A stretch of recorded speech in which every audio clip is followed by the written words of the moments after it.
going to very quickly hand it over to the next program, which is our very first virtual tour, which is extremely exciting. So Melanie, I'm going to hand this to you, and we're going to learn all about Belgium.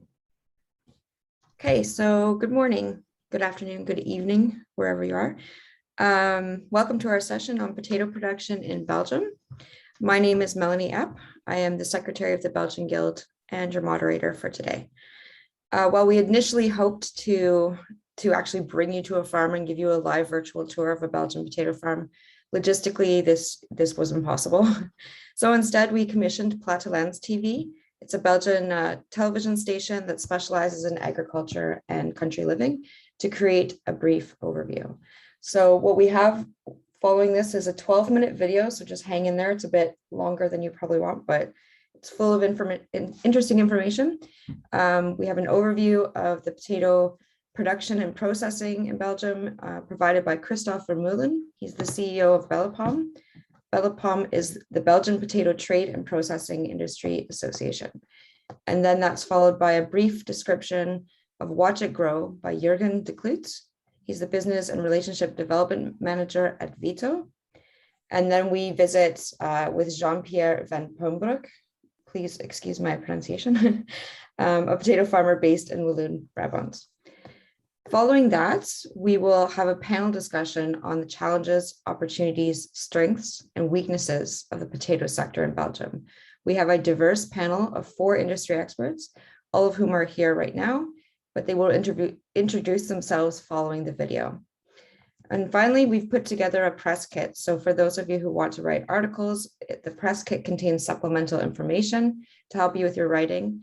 And it contains bios of each of the speakers, high resolution photos that you can use, and contact details. And so I'll put that in the chat box there. So it's a link to a Dropbox where you can just download whatever you need. And then as well, there'll be a link, I can put that at the end for the video that you're about to see. But the session is being recorded, so you can rewatch it later if necessary. And at the end, there will be a brief question and answer period. So please post your questions in the chat. And because we have 4 panelists, maybe you might want to include the name of the panelists that you want to direct the question to. Okay, so Hugh, when you're ready, we can launch the video. All righty.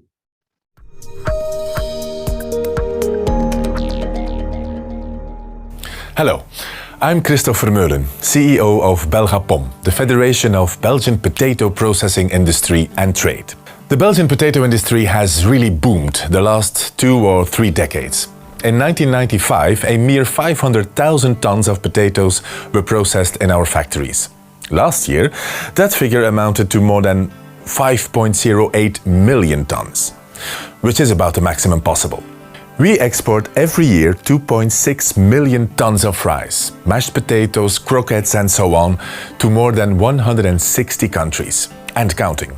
Although the COVID crisis hit many of my members quite hard, as of course it did with a lot of other industries as well, the flexibility and the maturity of the sector ensured that we could limit the damage.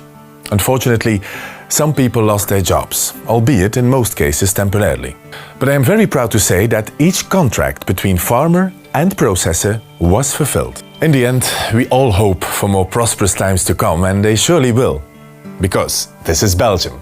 Which begs the question, why Belgium? Well, we are standing right in the heart of Europe's potato cultivation. In the ideal soil, loam, clay, sandy, and with the perfect climate for a long and rich growing season.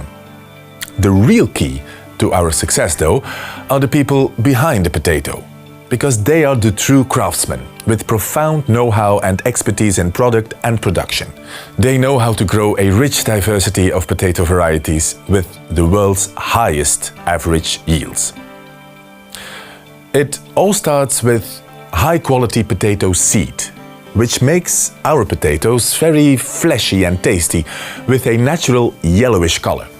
Throughout the entire cultivation and production process, we stay in constant control of quality, thanks to modern, sustainable technologies and quality systems. Of course, this demands continuous investment and innovation. Last year, for instance, the sector invested more than 250 million euros in innovation, and that in a bad year. The year before it was close to 300 million. We have succeeded in limiting the use of chemical plant protection products, and we've taken it even further. So, what does it all lead to? High performance, automated equipment, expanded storage capacity, enhanced food safety, and even new packaging concepts. And you know what? Original Belgian fries are always nearby. Here, in the heart of Europe, we are blessed with a dense transport network, so we can easily reach export destinations all over the globe. Fast deliveries, flexible production lines, and flawless traceability. We have our reliable supply chain to thank for that. So, we cultivate our potatoes, we produce and export our fries, and then there's something else. We know how to prepare them in the best way possible, and we willingly share that knowledge. Let me tell you a secret, and it has been a secret for far too long. French fries aren't French at all. They are Belgian. In the 17th century, people in the Belgian Meuse Valley were already frying potatoes. And then, during World War I, American soldiers fighting in that region discovered our fries. And because the official language of the region and the Belgian army was French, well, you see what happened. Now, that's settled, so let's see what original Belgian fries are really about. They are about the art of frying. We rinse the raw potatoes or cut fries thoroughly. Then we fry them twice. And then we enjoy them abundantly. In Belgium, 60% of the people eat fries at least once a week. Preferably homemade or straight from the fry shops, or frietkotten, as we call them. Simply delicious, deliciously simple. You really should try some.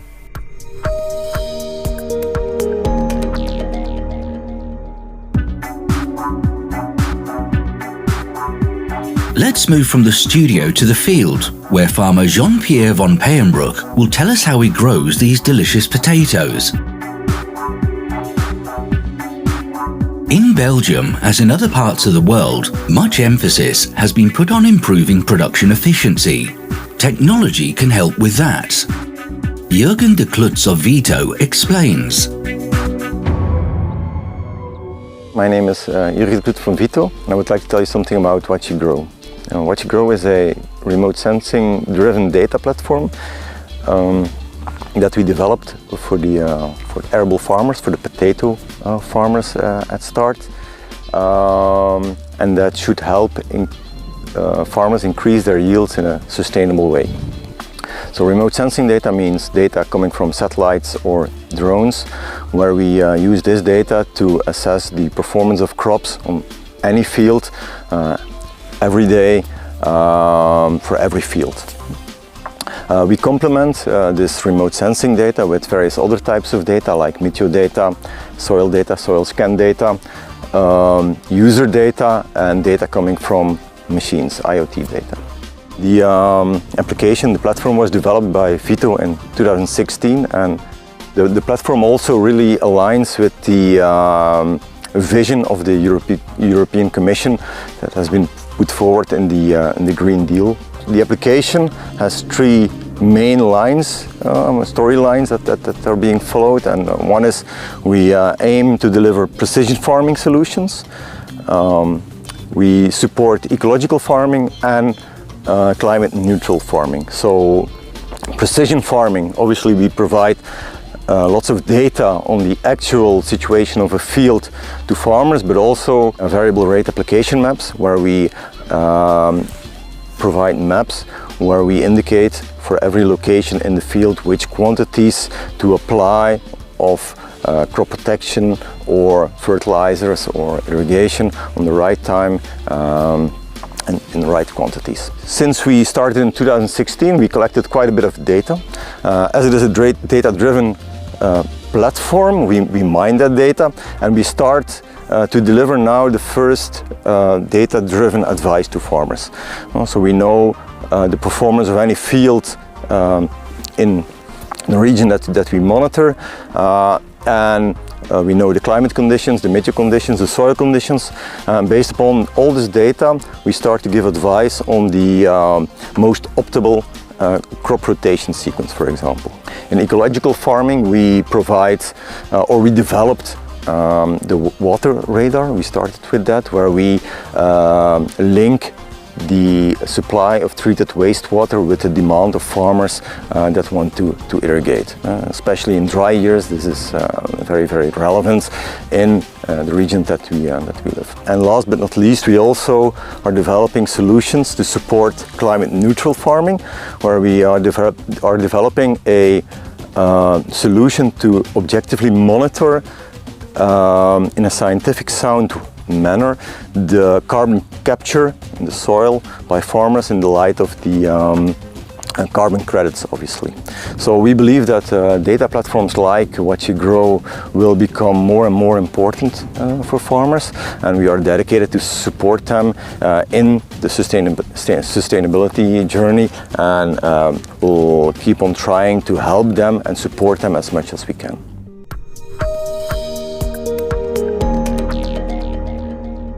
Bonjour, je m'appelle Jean-Pierre Van Peumbroek, je suis agriculteur à Tourine-Saint-Lambert avec mon épouse et mes parents. Nous avons une exploitation de polyculture. Nous cultivons de la betterave, de la chicorée, 4 types de céréales, du froment, de l'escourgeon, de l'orge brassicole et de l'avoine pour les semences.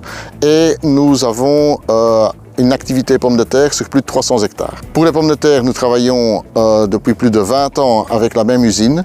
Pour l'industrie de la frite, c'est-à-dire McCain, nous avons 4 variétés, l'Innovator, la Daisy, l'Amigo et la Marquise, ce qui nous permet d'étendre notre saison d'arrachage sur une plus longue période et ce qui permet aussi de répartir nos risques. On va parler un peu de durabilité en pommes de terre. On va commencer par des analyses de sol l'été, des analyses de sol pour voir la qualité en phosphore, en potasse, certains oligoéléments comme le magnésium, pour en fonction de ça faire un choix de variété aussi, voir les doses que nous devons appliquer. C'est très important, nous sommes sur un sol limon ici. Après ça, nous allons avoir l'implantation des engrais verts, des sipans, des mélanges. Souvent, nous mettons une facélie en mélange avec du trèfle pour avoir cette légumineuse qui apporte le complément d'azote naturel pour la facélie.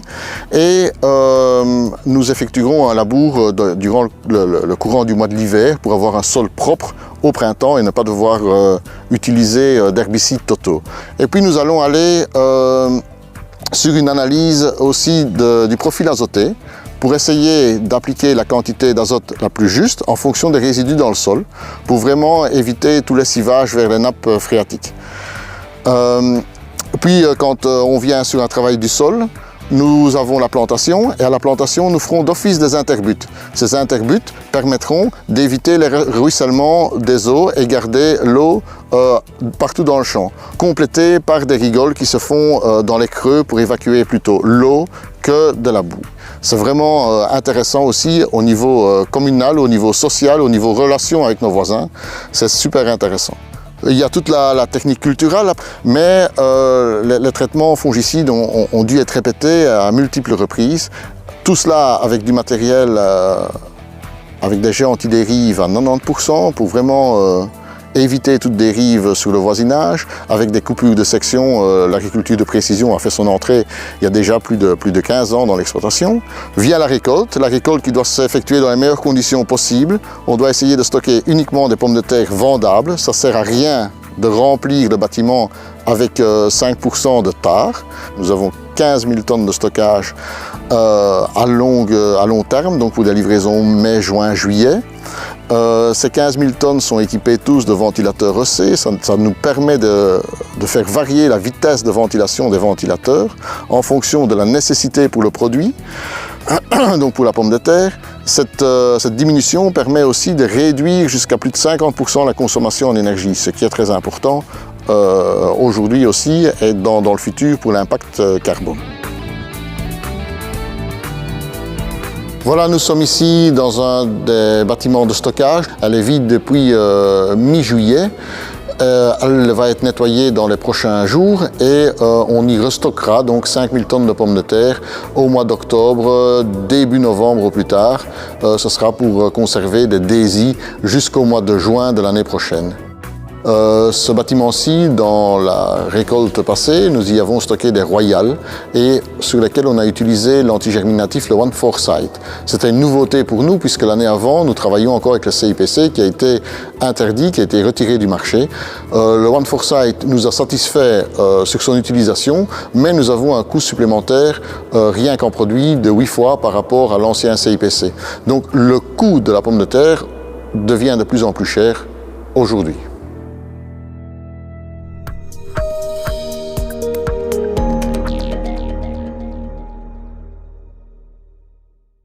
So we have lots to talk about here. But first, I want to take a moment to hear from our panelists.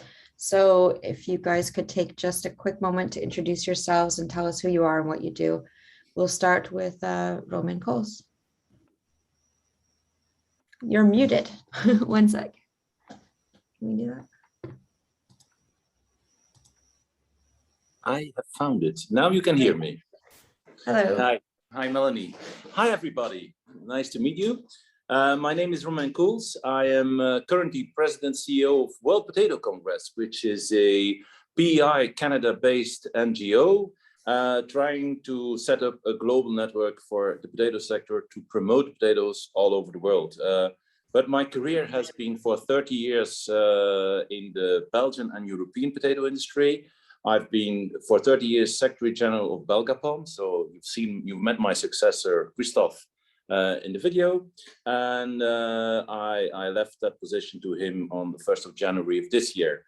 I've always been 15 years Secretary General of Europotat, which is the European Association for the Potato Trade, and 7 years of EUPA, which is the European Potato Processing Association.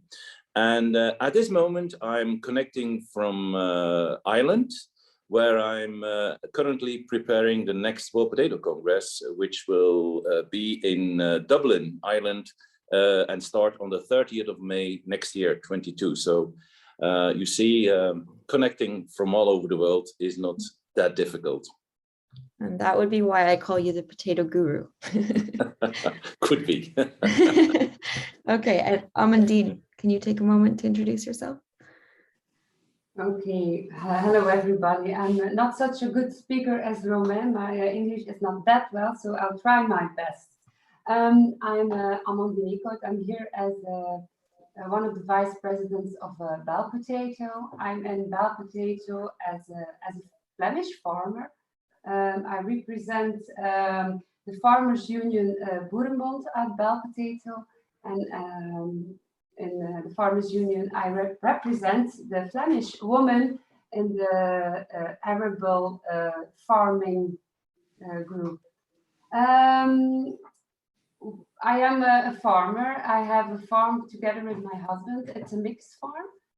We have the arable ground and we have the Belgian blue animals, the beef cattle. The specialty on our farms is potatoes. We grow all sorts of potatoes, the very early ones, mid-season, and then the long-term potatoes, but not so much for the storage. I'll tell about that later because we didn't do investments for CIPC yet. We also grow sugar beets, wheat, carrots, onions, and food for our animals. Excellent. Welcome. Thank you for being here. Steven de Kuiper. Hello, everyone. I'm Steven de Kuiper. I'm Agro Director at Agristo, responsible for the agricultural department.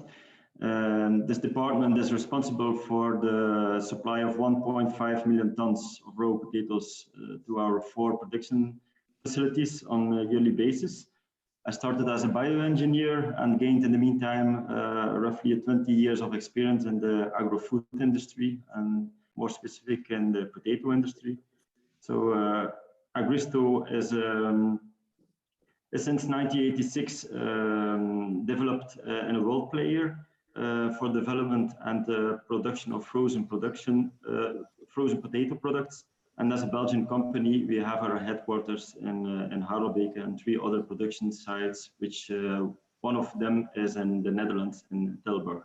I'm also currently the president of Vegaplan and the vice president, one of the vice presidents of Bel Potato, the new potato branch organization in Belgium.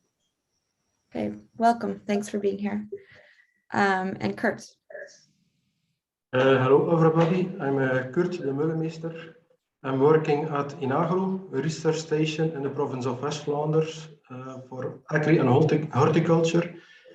Myself, I'm responsible for the department arable crops, and I have been active in potato research for about 24 years now.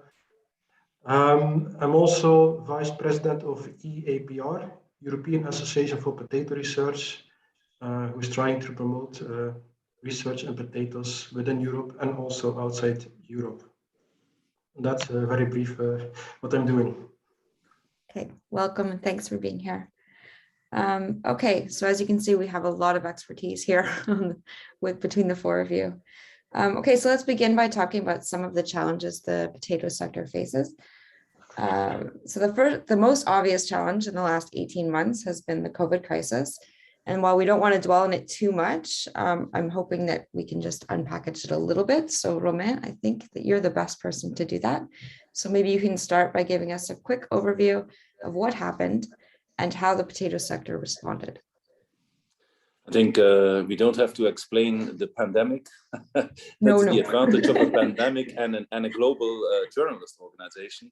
So everybody knows about the pandemic. But of course, specifically, the influence of the pandemic on the potato sector in Belgium and in most European and also Northern American countries was quite important because we have seen during the last decades a switch from fresh potato consumption towards more processed products. Convenience is, of course, important.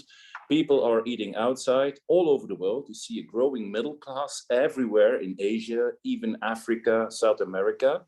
So the advantage of that is, of course, that these products, potato products, are available through fast food, but also restaurants, hotels, and also in tourism. Of course, all these certainties became uncertain at a certain time, and we were confronted with the fact that these potato products were contracted by farmers and by processors, were being processed, were stored, but were unable to be sold because all the contracts collapsed. So we have noticed two movements. First of all, we saw that consumers were directing more to fresh food again. As I've been talking to some people from the potato industry in Ireland this morning already, and the same happened over here. So more and people were cooking at home and they needed fresh potatoes. So there was an increase in fresh potato consumption. But in the Netherlands, north of France, Germany, and Belgium, most of the potatoes, let's say about 90% of the potatoes, were destined to be processed and were destined to be exported also into European countries, but also 1/3 into the rest of the world. So, of course, that was all blocked. So there was a state of emergency because we had to find a solution for those potatoes. Not all of them could be processed. A large part of the potatoes were contracted. Christophe mentioned in the video that all these contracts, or by far most of the contracts, have been fulfilled and the potatoes have been purchased and paid to the farmers. But for farmers, it were hard times because they also have part of their income due to sales of free potatoes on the free market. And that free market completely collapsed. They were really down to prices for animal feed. So, of course, this caused a lot of trouble to farmers. And Europe, the European Union, has decided, just as it happened in Northern America, to help the farmers, to support them in these difficult times. But again, this was not helping all of them, and it have been really difficult times for farmers, but also for traders and for processors, because they were also confronted with problems. To conclude, I'm not going to make it too long, how far are we today? We see that the operations are picking up again. More and more countries are opening restaurants. You see demand growing again, but the effect of that pandemic year on farming, on potato processing has been there. Just to give you one example, At this moment, and perhaps Stephen can talk about that also, you see the prices of transporting by container transport all over the world have rocketed. They are very high because there is still a shortage of containers at the moment, which is of course influencing trade at this moment. So I'm very glad to tell you that our industry is picking up again, that we see again a brighter future. We see that more and more people want to eat outside. And I think this is creating opportunities for the farmers again, but also for the industry and for consumers as well. So hopeful for the near future, but still suffering from that past experience. Okay, great.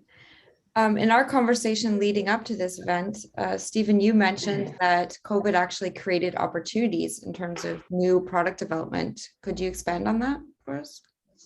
Yes, of course, it's not that we are waiting or expecting some crisis, but of course, each crisis gives also some opportunities that you can detect. And if you focus on that, okay, we learned something also, because all the things that Romain said, I can repeat them, they were very true, and I will only confirm it to keep it short. But what did we see then as opportunities? We saw indeed shifting the markets completely, never seen before.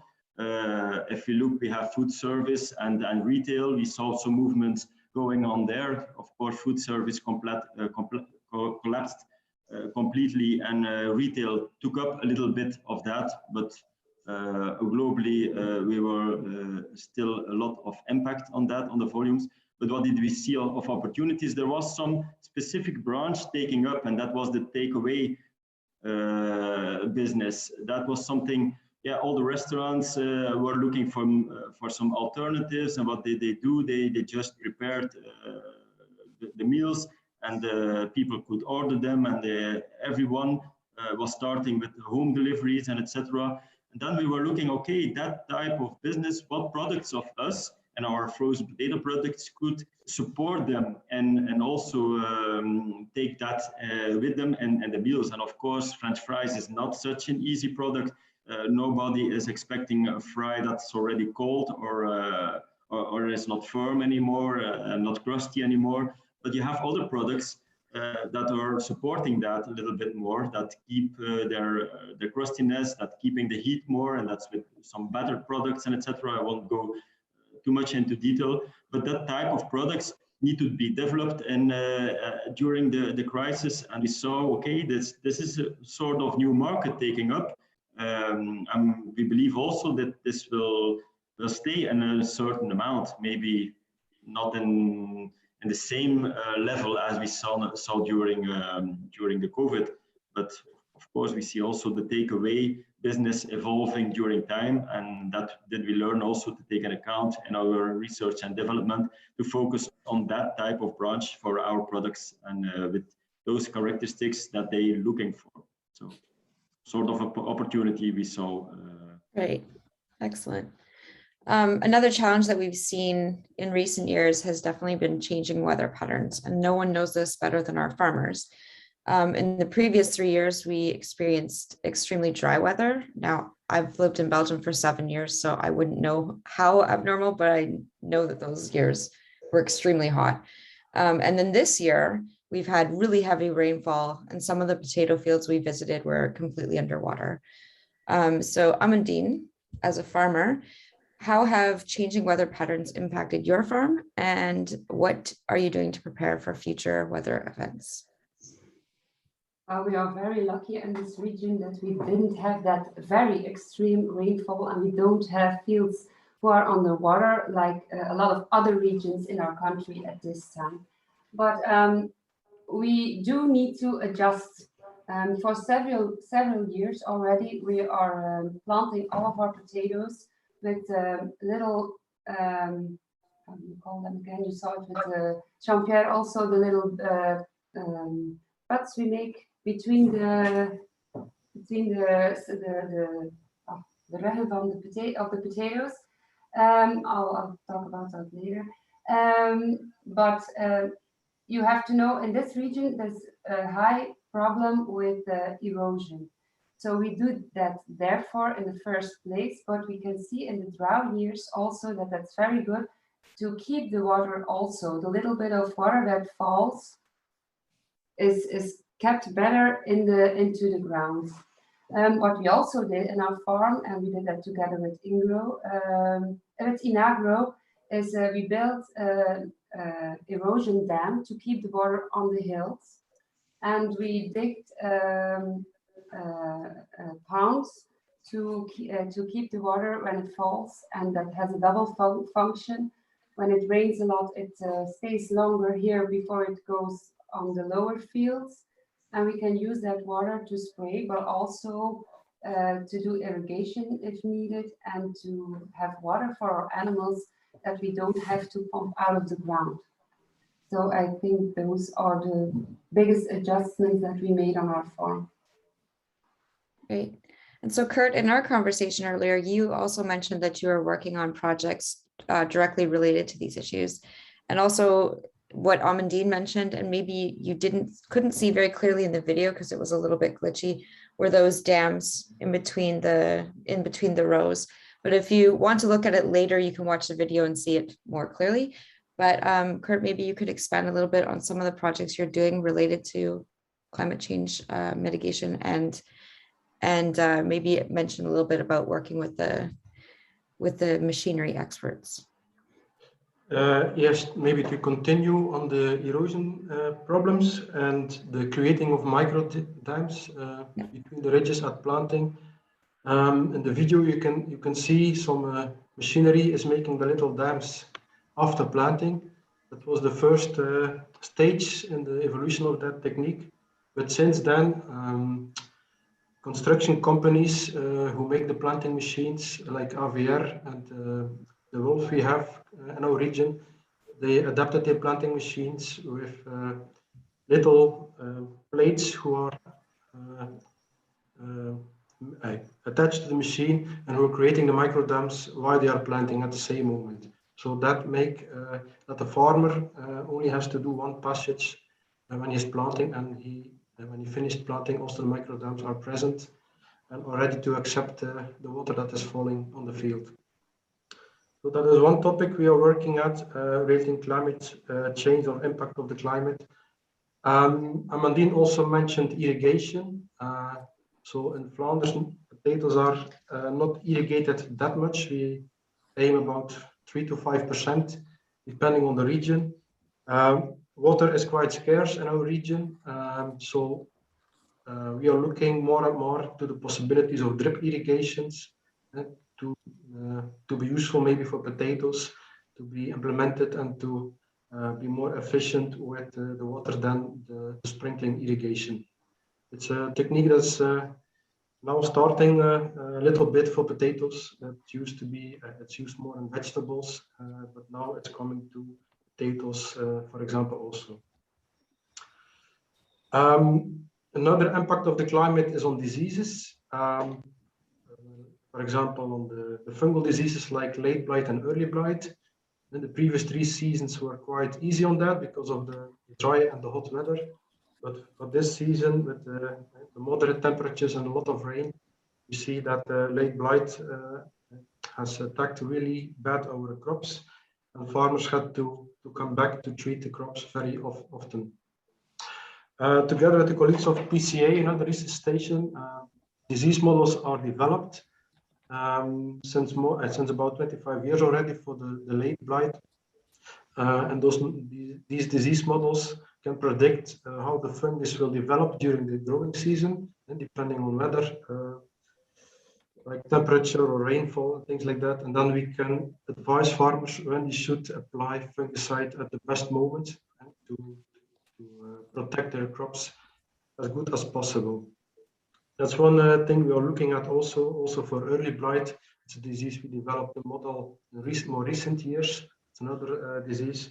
So it's important to advise farmers and to help them to advise to apply the fungicides at the right moment to have the best efficacy as possible from the products.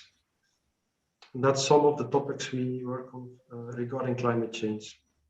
Okay, excellent. So in recent years, Belgium's potato farmers have faced considerable challenges due to loss of plant protection products, including dicat, if I'm saying that correctly, for home killing or vine killing, and CIPC, a sprout suppressant used in long-term storage. So Amandine, how concerned are farmers about the loss of these products, and what are they most concerned about going forward? Well, CIPC is a very big one. We lost it last year, and it made, especially in this region where we have the mixed farm, a big difference for the storage of the potatoes. Until last year, it was quite easily to storage the potatoes until June, but now that's past time. So now we have to make the decision of what are we going to do? Are we going to invest in a new storage? And are we going to keep the products we have now to do the storage? Because some countries don't want some of those new products. So when we do an investment, are you going to invest for those products, or do we have to think about the storage with the cooling systems or things like that? So adjustment and thinking a lot. But that's not the only problem. There's also loss of other products, spring products. So we have seen last year when it was very dry, there were a lot of problems with to keep the wheat under control because some licenses are gone. And this year, Phytophthora is really a difficult one. We have to come back much more to spray, and we have to look out very well which product we use and how much times we can use it. Okay. And then Kurt, you mentioned that you're involved in projects that evaluate the efficacy of these new plant protection products, including alternatives to CIPC. So what are some of the challenges or opportunities going forward for that? When we look to the alternatives for the CIPC, we have been doing research on that for the last 5 to 6 years. So the alternatives, it's like Amandine mentioned already, the stores have to be equipped to apply these alternatives because the CPC, we used most of the time the liquid formulation at the entrance of the potatoes in the store. But the alternatives have to be fogged during the storage season. So this means that the store has to be ready to fog products into the store and to have a proper ventilation through the potatoes. It was not the case in all stores in the past in our region. So that's why Amandine is talking to the important investments for her farm. When we evaluated those alternatives, we saw that they had to apply it multiple times, 3, 4 to up to 6, 7 times to cover the whole storage season. It's not that evident. You need the proper material to do it, to fog it. For the farmers also, the alternatives cost quite a lot of money, and they are quite more expensive than the CPC we used to have. It was also mentioned by Jean-Pierre in the video. And also the efficacy of the alternatives, we are starting to work with them, so we need to learn how they work at the best. And in the trials where we compared the CPC with alternatives, we saw that the alternatives have it quite difficult to obtain the same level as efficacy as a CPC, especially an issue more to the fresh market potatoes, and when potatoes are unstored. CPC had a good residual activity after washing and packing. For those alternatives, it's quite more difficult to have the same residual activity. Yeah, and it's my understanding that some of those products, they work very differently depending on which variety you're storing, right? Like some of them, like the chipping varieties need something. Yeah, I can't remember which ones were for which because I don't store potatoes, but yeah. Okay, so we're going to switch now to sustainability. So adopting climate-friendly solutions on farm and in the factory will be crucial going forward. So Stephen, what steps has Agristo taken to reduce its carbon footprint? Yes, within Agristo, so as a processor, we focused already the last years on different topics. You have the topic of energy, you have water, waste and transport. So that's the little ones, those that I will explain a little bit.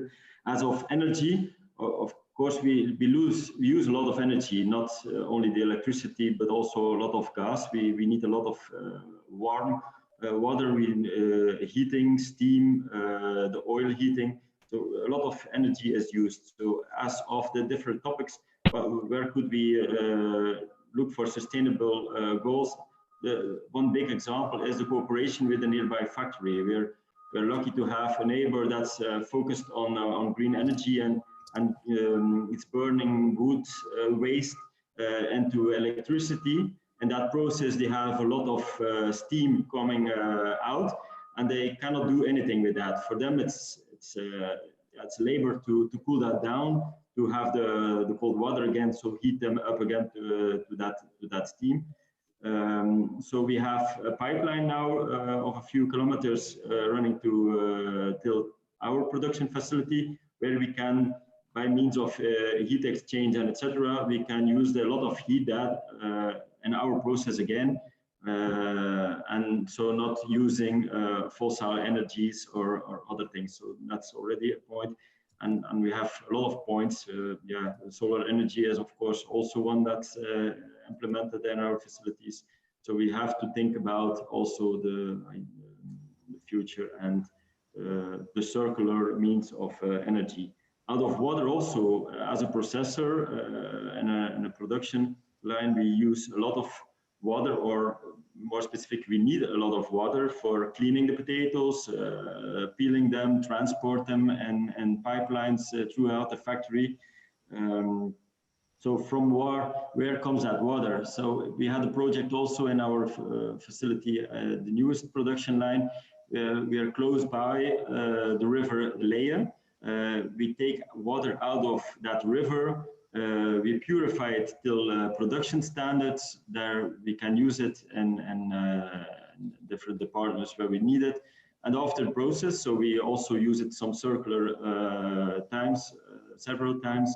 And after the process, we purify it again to the right standards, and we give it back to the river. So that's also a mean of not pumping up water and more using water in a more durable way. Out of waste also, we have a lot of projects going on. We have a lot of starch coming free, or potato peels coming free. And we have to learn to not see that as a waste. It's a sort of raw material for another production type. Not that we will everything or do it ourselves, but as a next step, we have to see it as biomass and raw material, where we can use it also durable in other ways. And as the last one, of course, transport. Sometimes it's easy, but just to take it in account in your projects and in a strategy. Of course, if you can, for farmers also, if you can choose more for nearby farms instead of long distances, that's one that has a very quick impact. But also for our finished products, I mentioned already the river Leie, also for transporting our finished product. The market is worldwide, but at the first step, we don't put it on a truck, we put it already on a barge, where we can transport it to the bigger seaports, and from there on it's loaded on the sea ships. So we also use it already in a circular way, that these barges are going up and down with our reefers, with our finished products. So, and all sort of things, but of course a very important one is also our raw material, and a very big link with agriculture, and also thinking about sustainability at the farmer level. But I think I can give that better to a colleague of the panel. Yes, and Dean, you also mentioned that you work a lot to improve the sustainability of your farm. Can you expand on that for us? Yes, okay. So like a lot of other farms, like every other farm, we have to keep up to the rules of Vegaplan and the IPM rules, but that's the basic. You have seen with Jean-Pierre what he does, and a lot of things you can compare with what you've seen on the video with Jean-Pierre. But we have a mixed farm, and on our own farm we try to keep a balance between the mixing of the farm. So we keep a good rotation of our crops, and because we have a long rotation in years before we have back the potatoes, we have less problems with nematodes and things like that. But also we try hard to use our own nutrients on our own farm, or also a little bit with other farmers, neighbor farmers who we do that. And then we take a very good look of what do we have to adjust. So you saw with Jean-Pierre, we take a lot of examples of the soil, and we do that during the season. So we have in the beginning of the season or the year before, we put our own litter, our own manure, and then we adjust with chemical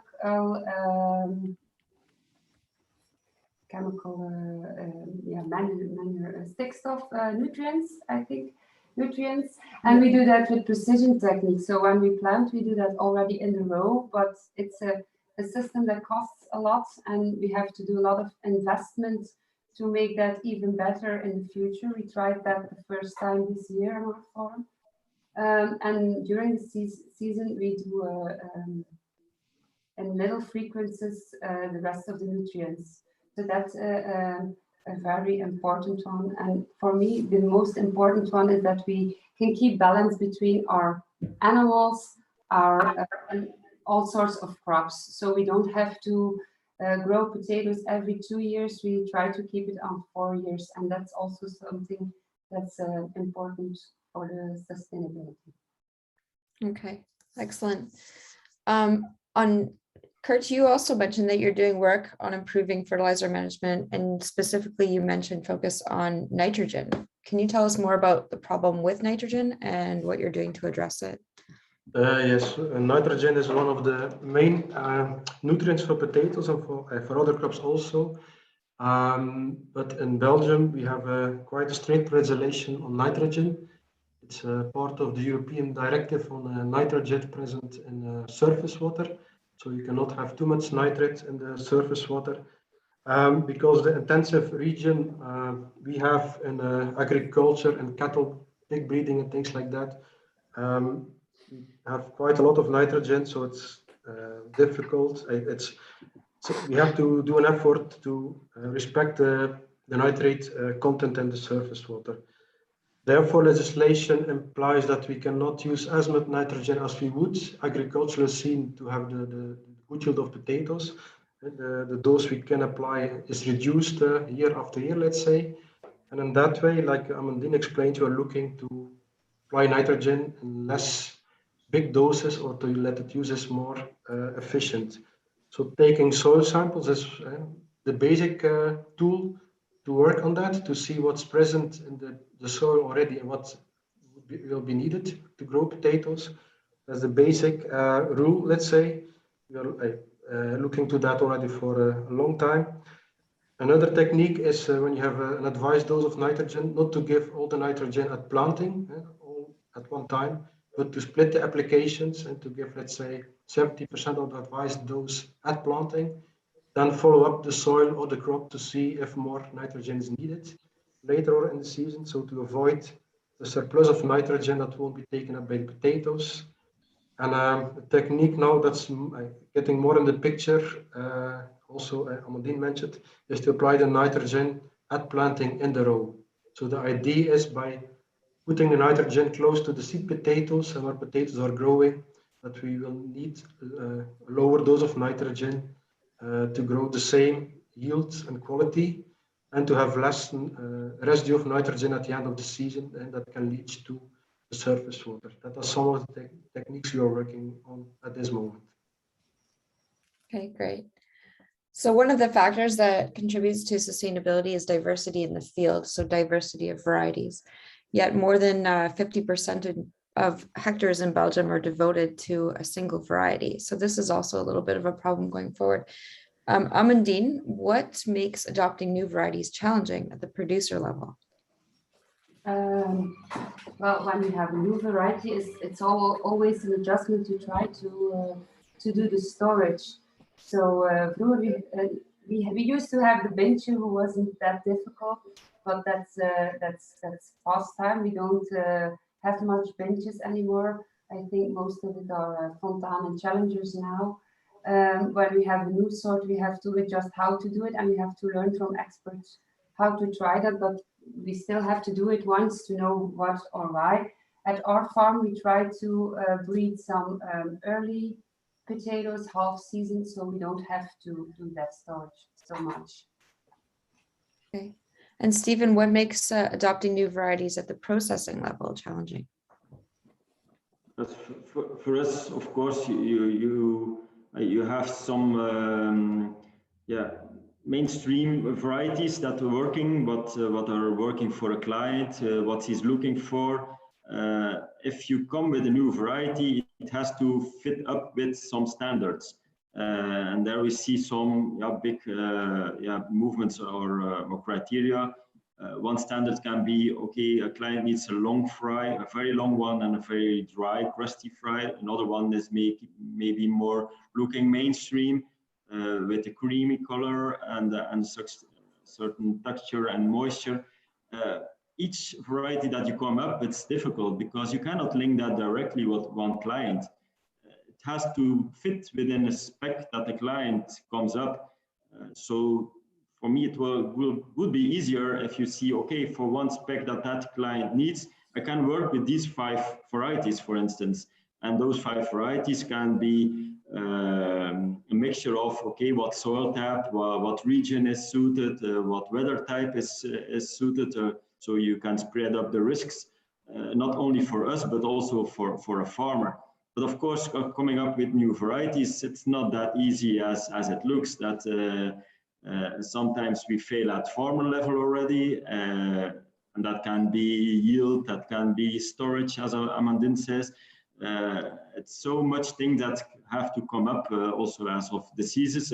If you see, okay, yield and it's less than a standard, or the disease sensitivity is higher than the standard, yeah, you can almost say already that new variety is lost, and we won't keep it up.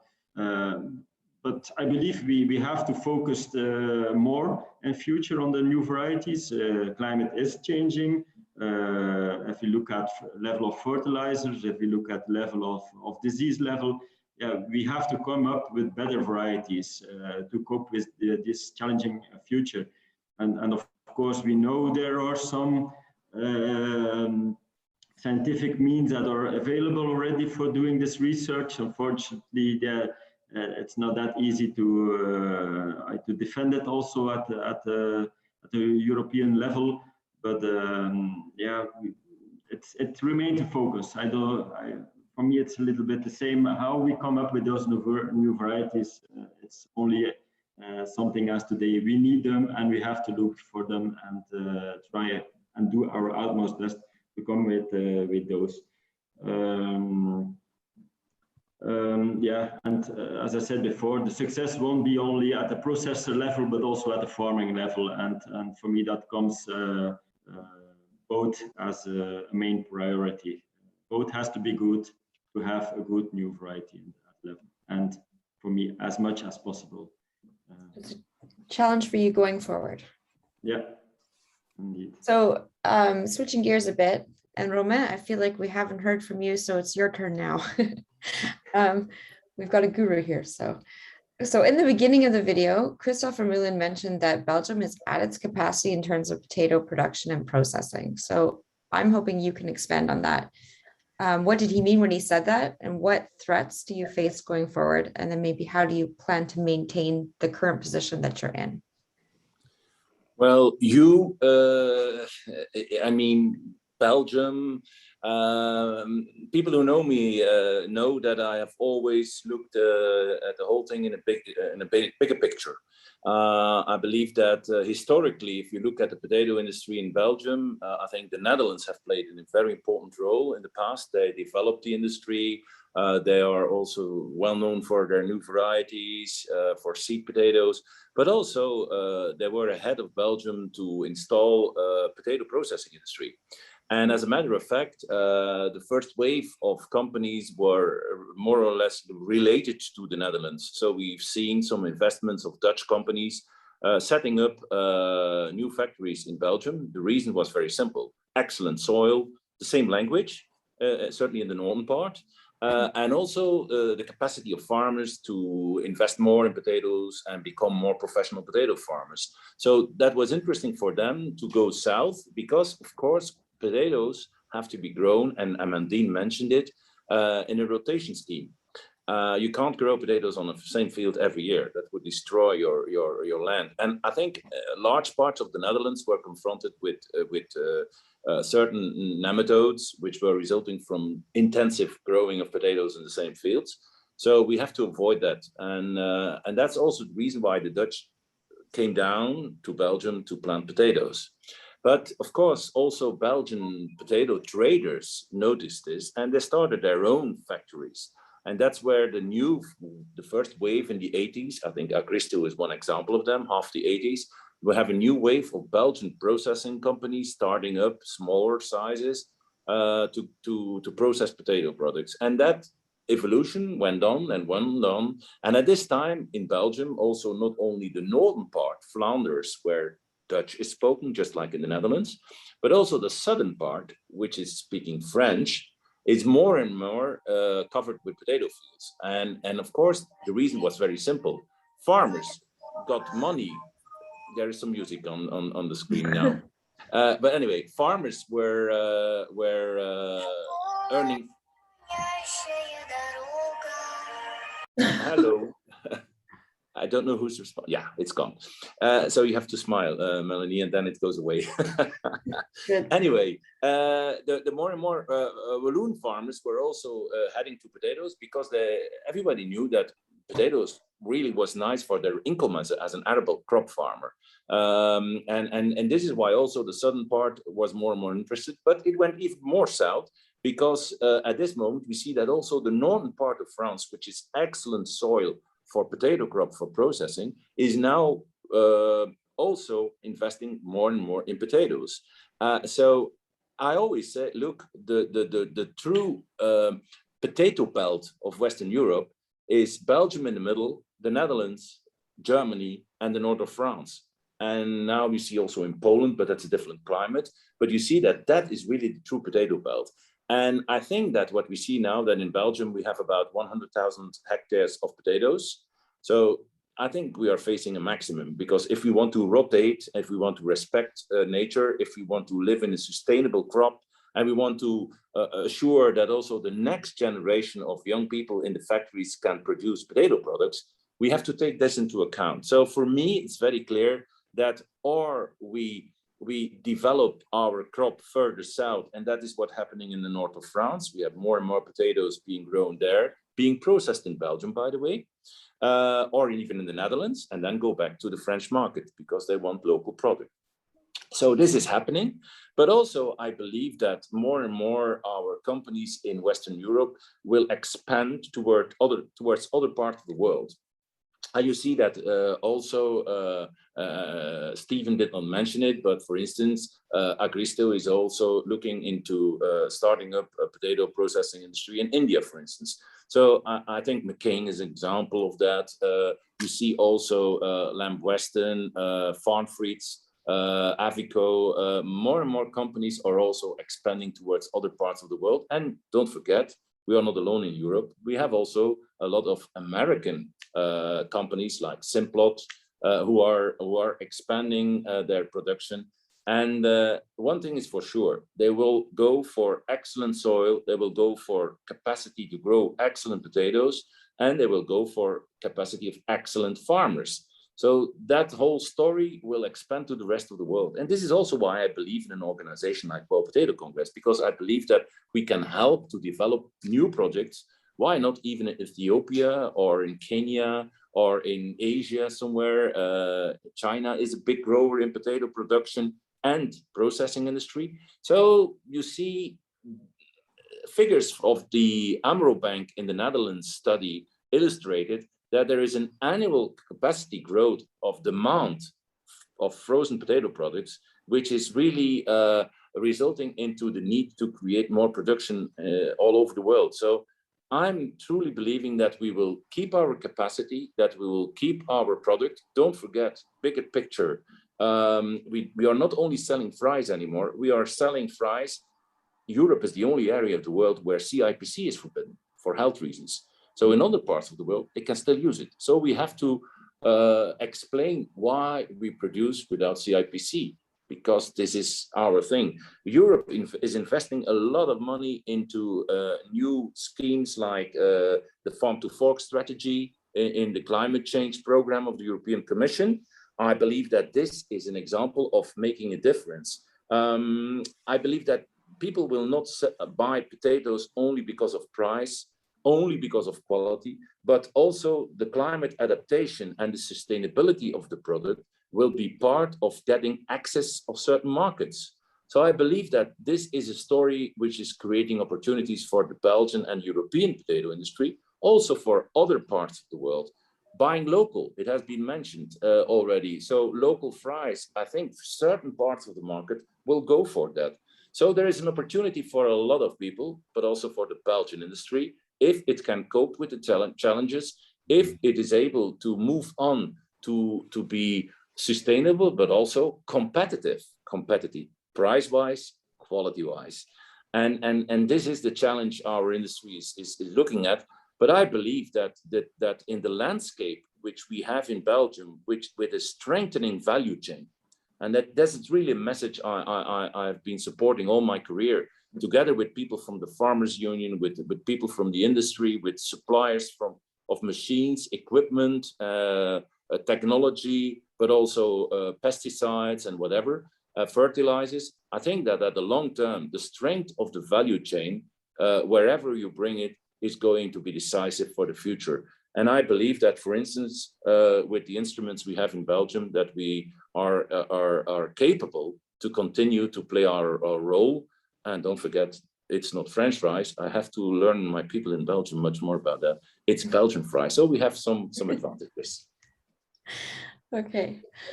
So I would be remiss if I didn't mention, especially with an international crowd here, the anti-dumping accusations that Belgium faced I guess at the height of the pandemic. Countries like South Africa, I saw an article just last week again. Countries like South Africa have complained that below cost French fries, Belgian fries, sorry, have crippled local farmers. So Romain, how do you respond to those accusations, and how do you see the future in terms of export markets? That's a very nice question. Thank you for that. No problem. I'm not going to be very detailed because it's a very complex situation. You know, to be very honest, there's one rule. I think we believe in fair trade. I believe, and our industry is believing into, let's say, a competitive market, which is based on level playing field.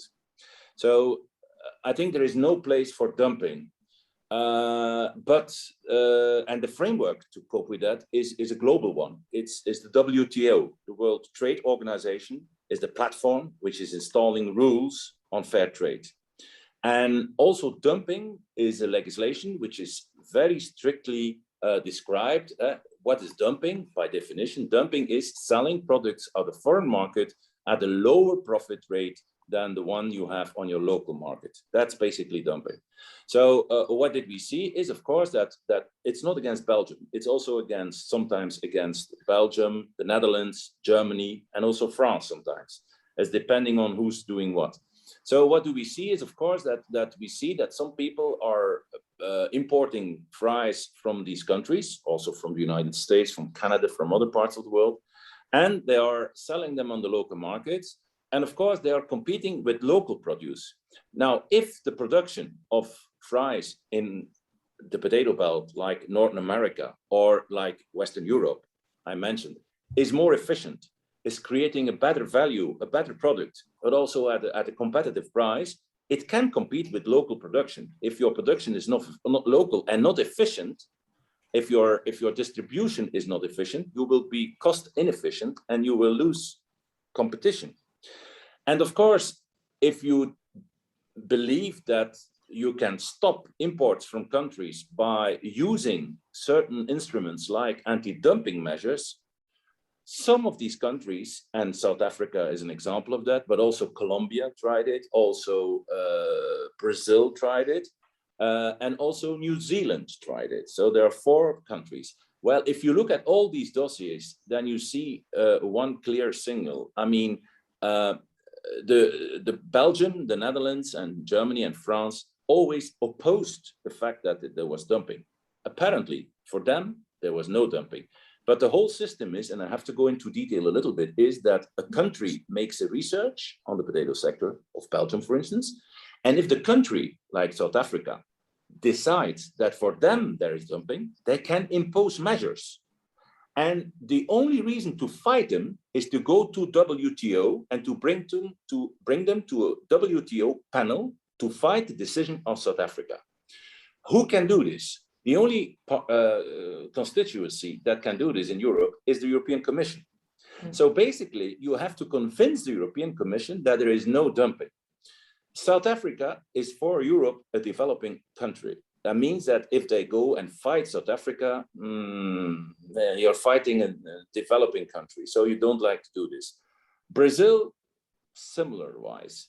So, and then Colombia was the 3rd country. And at a certain time, the Commission said, we want to go deeper into the dossier. They went into the dossier. They made the whole calculation again, because it's all figures. So they made a calculation again. The outcome of that research was that there was no dumping. So what did Europe do? They went to the WTO and asked to start up a panel. I mean, there are judges who are now recalculating everything again and will come probably next year with an outcome of the research. We are sure, based on the figures which we have and based on the calculation done by the European Commission, that there is no dumping installed in Colombia. I mean, if we get free from accusation and Colombia is convicted because they did a wrong conclusion, the whole dossier will explode in the face of the countries that used. And to give you one final example, some farmers, unions, and companies try to set up a similar anti-dumping procedure in New Zealand. The government of New Zealand took the whole dossier seriously, made a calculation based on the figures from the individual European companies, and came to the conclusion that there is no dumping. So they contradict the position of their own farmers by saying, sorry, friends, we want to help you, but we cannot help you with the rules of anti-dumping because there is no dumping. And I think this is just an illustration of the whole fact that it has been misused as a dossier. And to come to one last thing, I think that at this moment, there is, of course, a challenge for local potato initiatives, but I'm pretty sure that if you look at the capacity of some countries to grow potatoes and to work together with international companies or with national companies to install potato processing industry, they can manage, they can make a profit, and they can compete with product from imported origin. But it takes, of course, it takes a hard work. It's not easy, and yeah, at the end, the market wins. That's the whole story. If you believe in a free market, and to conclude with one simple thing, also, I think that I told you already that it's a bigger picture. The Belgian potato industry is also helping potato projects in Peru and Ecuador to set up. So we are like, the Belgian potato industry, together with the NGO Trias, has set up the first ever small potato, how do you call these, tuntas or chuños, I mean, frozen dried potatoes, very typical product from Southern America. And they're now being produced in the first factory ever doing so. And it has been constructed with the help of the Belgian potato industry. And at this moment in Ecuador, we are helping also a chips factory to start up a local production of potato chips. So, I mean, we are working together, we are supporting developing initiatives, but at the end, of course, we are a competitive product on a competitive market. Great. Okay. So just as your international reputation is important, so is your reputation as a farmer and to your reputation to consumers. So consumers are turning a critical eye to the farm and to the factory, and they're questioning what you do and why. So our last questions go to Amandine and Stephen. So Amandine, when we talked, you mentioned that your farm is in an area that's surrounded by a non-farming community, and that you're often being watched by the people that live around you. So what does working in a close proximity to the public, how does it impact you and on your farm? Well, it has a big impact because we live in an area who has a lot of people around the farm. We don't have the big plains, the big fields with the big machinery and nobody around. We have very little. We have a lot of little acres with houses in it. So a lot of it happens a lot that people come to us and ask questions, especially this year when we had to spray a lot for Phytophthora. People come and ask why do you have to spray that much? So we have to explain to people that it's much more healthier to spray in little doses with special machinery than to spray once, like when I was a little girl, with a product that lasts for more than a week. And also other things when we have to work around people a lot at night and at the right times. So that's very difficult. And also people, they act like they don't need farmers. We will buy our food at the supermarket, and we will it will come from out of the blue. I don't know. So we have to explain where it comes from. How do we grow our things? And I do put a lot of time in that to explain to people what we do and why we do it. Also in schools and for our children. Because otherwise we can't stay here. There's a lot of political pressure here from the more the green boys, or how do you say that in English? So I think it's a challenge for us to explain to people what we do, how we do it, and that we are needed, and we have to do that on a way that people can accept it and can comprehend it. Because like we are doing it now, screaming and have in the media always being picked on as a farmer for everything. The farmer has some blame on it, and we need to find something to turn that around and tell people we are needed and sell our products. As Romain told, he is convinced that people want a product that's sustainable. And I'm sure of that. When I talk to people, they tell it has to be sustainable and the climate and everything around. But a lot of people, when they go to the market, they just buy the cheapest one. So I think we really have to do more promotion of our own products and tell people what we do and be a little more of a chauvinist. That's something that we don't have enough as a Belgian farmer. Yeah, and Stephen and I had a similar conversation about license to operate. And so I'm going to give the last question to you, and then we'll move on to the question and answers. So Stephen, what do you think needs to be done in order to earn and keep your license to operate? Yeah, we have to change a little bit. We're always now forced in our defending role and explain, why do we do that? I think our sector needs to turn this over in a more proactive way. Through the right storytelling, what we do it right, that we are bring our complete industry in the right picture. We're feeding the world quite in a sustainable way. The topics passed by already, as Romans and Christophe said in the video.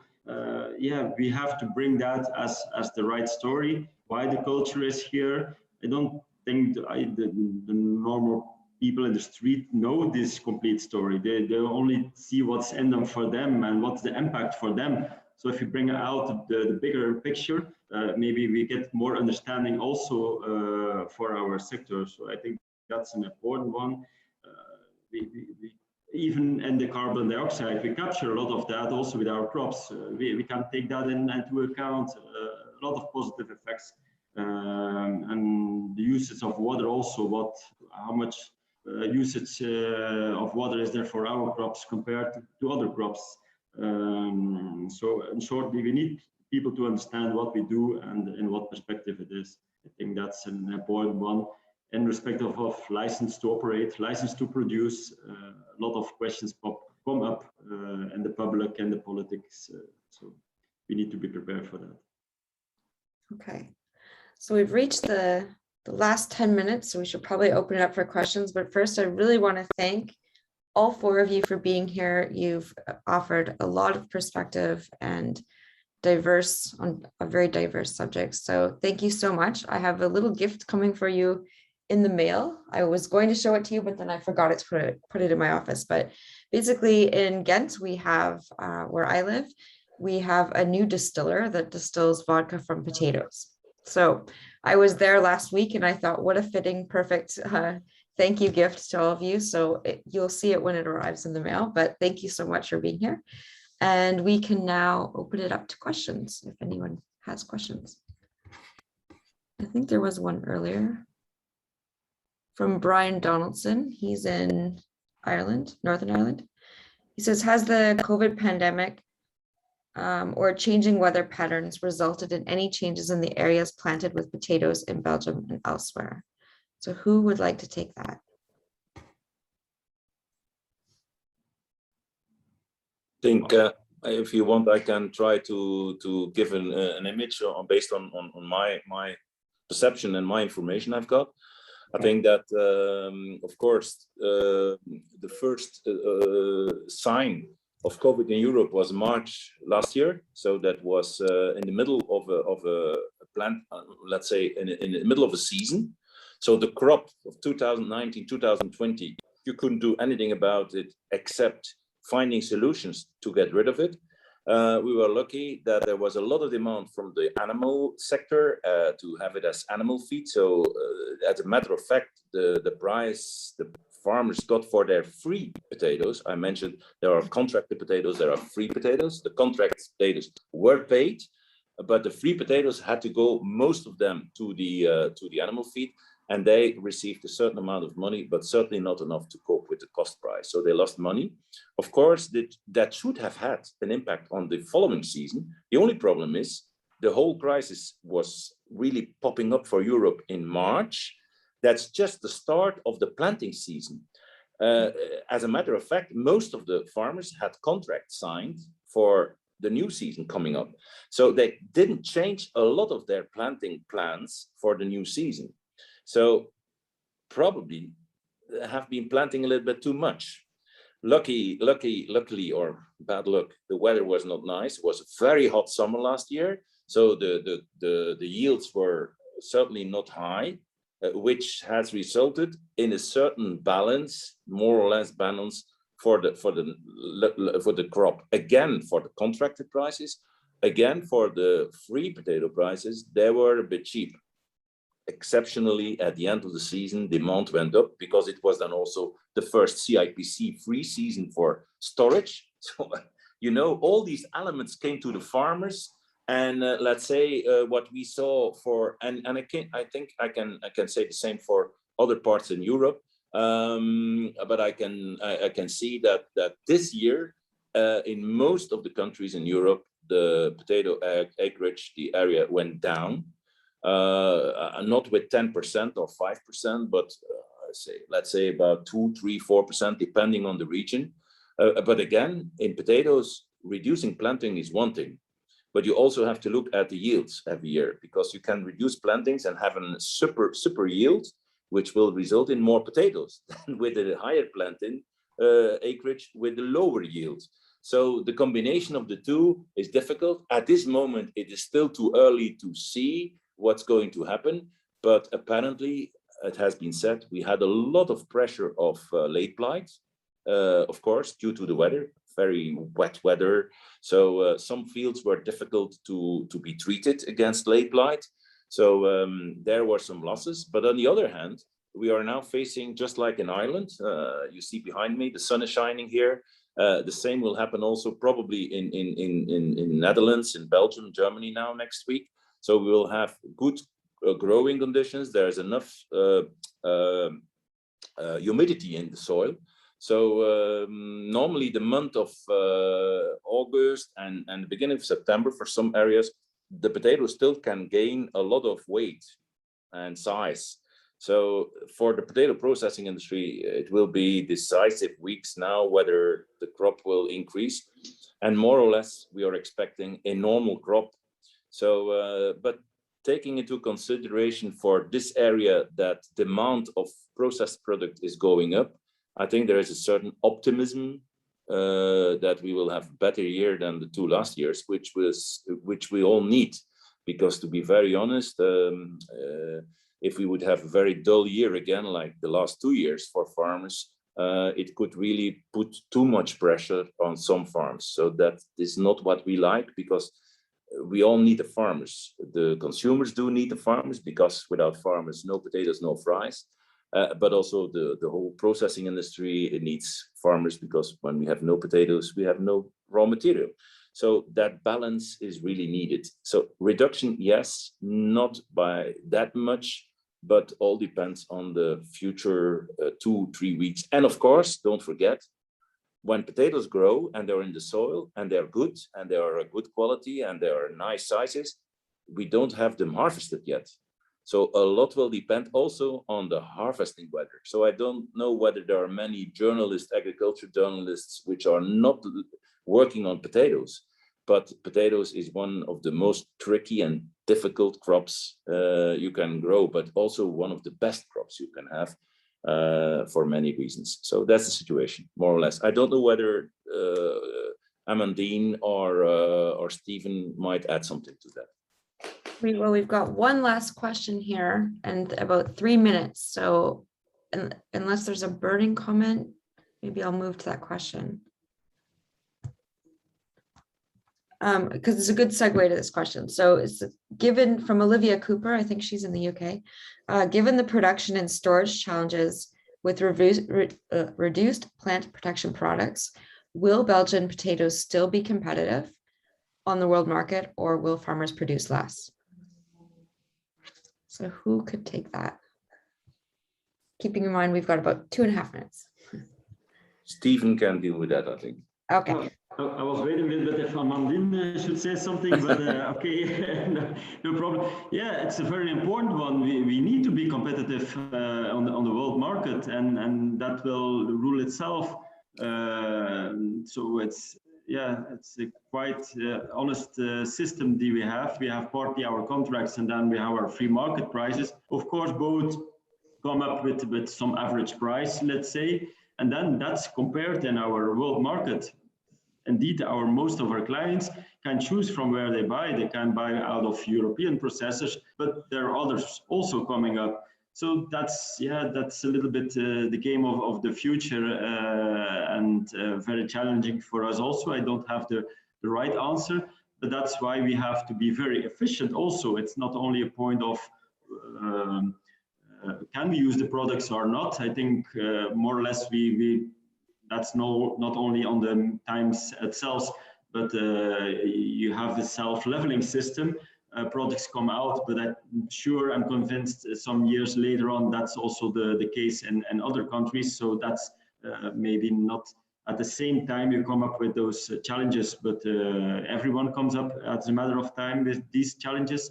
But we have to be competitive also in efficiency. As we said, also we have the highest yields in the world. We are very nearby our seaports, as of the logistics. Also our production sites, not only us, but also I see it, the competitors, we are very efficient with the product as a potato itself, and most of them we try to vulgarize or to come up with a product, as I said, also with waste and etc. Yeah, we have to deal with that, and it's logic with all these rules coming up as of potato plant production products with sustainability and etc. It has a price, but we have to take that in account also and try with that to stay competitive. So it's quite a big picture.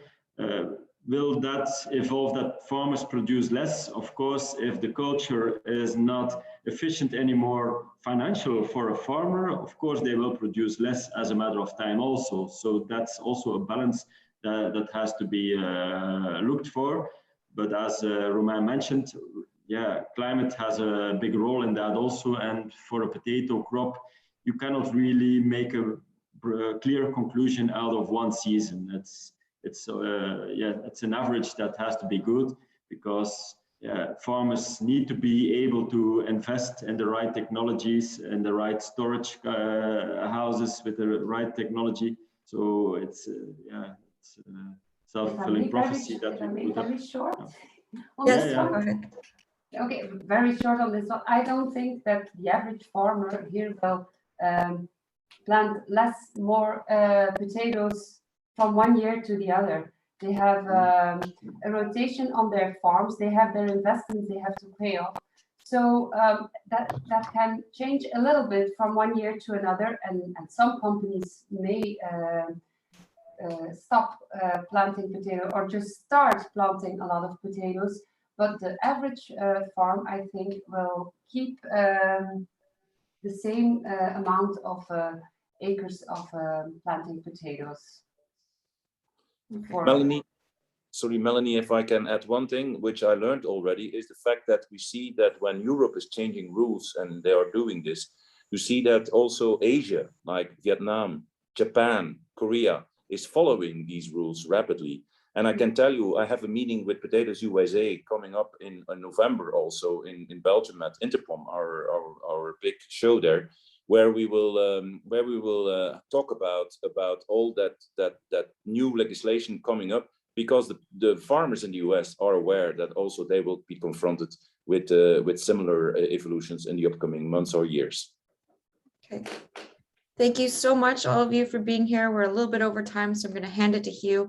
But just a reminder that I included a link there for the press kit. So all the supplemental information is there, bios, pictures, all that stuff. And also maybe Hugh will send it out later, I guess, post. And I'll send a link also for the video on YouTube. Okay, thank you so much. Thanks for the invite, Melanie. Bye. Thank you. Bye-bye. For being here. Thank you, Melanie, for moderating. That was a great job. And thank you for our panelists. Very, very informative. I'll have to go and get some Belgian fries as soon as I see them on my supermarket shelves. Thank you. Thank you. It's very good.